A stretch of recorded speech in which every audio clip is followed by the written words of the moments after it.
चलो आज फिर से वह नजारा याद कर लें, चलो आज फिर से वह नजारा याद कर लें, शहीदों के दिल में थी वो ज्वाला याद कर लें, जिसमें बहकर पहुंची थी आजादी किनारे पर, जिसमें बहकर पहुंची थी आजादी किनारे पर, शहीदों के खून की वो धारा याद कर लें। दोस्तों, मैं मनोज चाहर आप सभी का अपने परिवार नौकरी विद एमके पर हार्दिक स्वागत करता हूं। आशा करता हूं आप सभी अच्छे होंगे, मस्त होंगे, स्वस्थ होंगे। जैसा कि आप देख रहे हैं, आज हमारा पूरा देश आजादी का जश्न मना रहा है।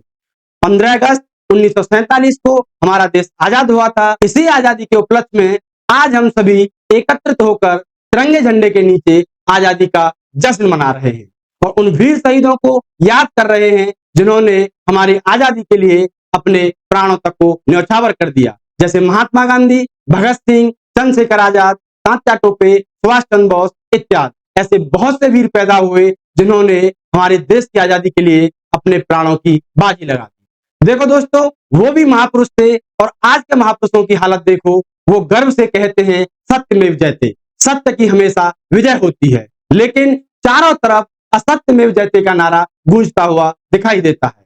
जो छात्र मेहनत करते हैं, पढ़ने में अच्छे होते हैं, वो ज्ञान की पंक्ति से बिल्कुल अलग पड़ जाते हैं और जो छात्र बेकार होते हैं वो कुछ प्रमाण पत्रों और कुछ रुपयों की सहायता से उसी पंक्ति में सबसे आगे दिखाई देते हैं। सरकार प्रतिवर्ष मोटे विज्ञापनों और जोरदार भाषणों से यह घोषणा करती है कि गरीबी रेखा से नीचे जीवन यापन करने वालों को ग्राम श्री योजना, बेरोजगारों के लिए रोजगार ऋण हेतु की योजना और छात्रों के लिए छात्रवृत्ति योजना, गरीबों के लिए आवास की योजना लागू की जाती है। तो क्या ये सभी योजनाएं गरीबों तक पहुंच पाती हैं? बिल्कुल नहीं।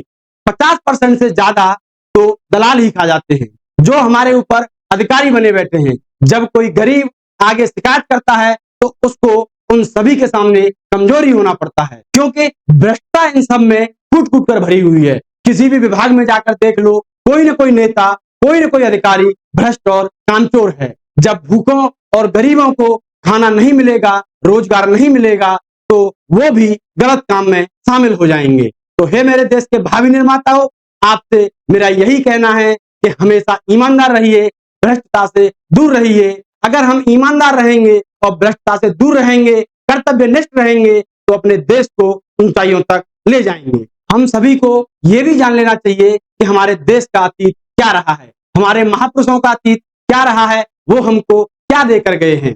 हमारे महापुरुषों ने 24-25 साल की उम्र में अपने प्राणों की बाजी लगा दी सिर्फ हमारी आजादी के लिए। शास्त्रों में लिखा है कि मानव जीवन 84 लाख योनियों के बाद मिलता है। ऐसे मानव जीवन का पूरी तरह से फायदा उठाओ और कुछ ऐसा करके जाओ जिससे दुनिया तुम्हें याद रखे। तो हे देश के भावी निर्माताओं, हमें यह भी जान लेना चाहिए, हम भीम जैसे बलशाली, भीष्म और हनुमान जैसे चरित्रवानों, राम और युधिष्ठिर जैसे धर्मवीरों और गांधी जैसे कर्मवीरों के वंशज हैं। हमें इन सभी को फॉलो करते हुए अपने देश को बहुत आगे तक ले जाना है। अगर इन सभी को हम अपना आदर्श मानेंगे तो आगे भविष्य में देश की नींव मजबूत होगी।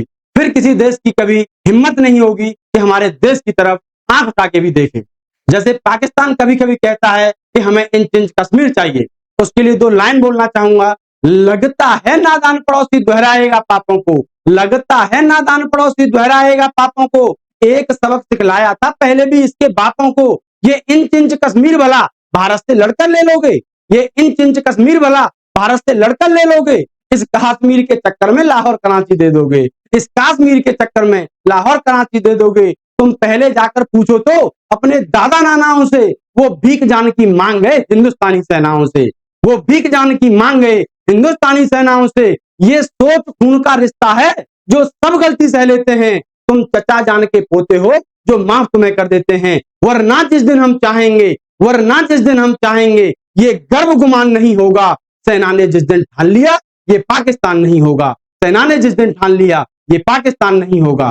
तो दोस्तों, इन्हीं शब्दों के साथ मैं अपनी वाणी को विराम देता हूं। जय हिंद, जय भारत।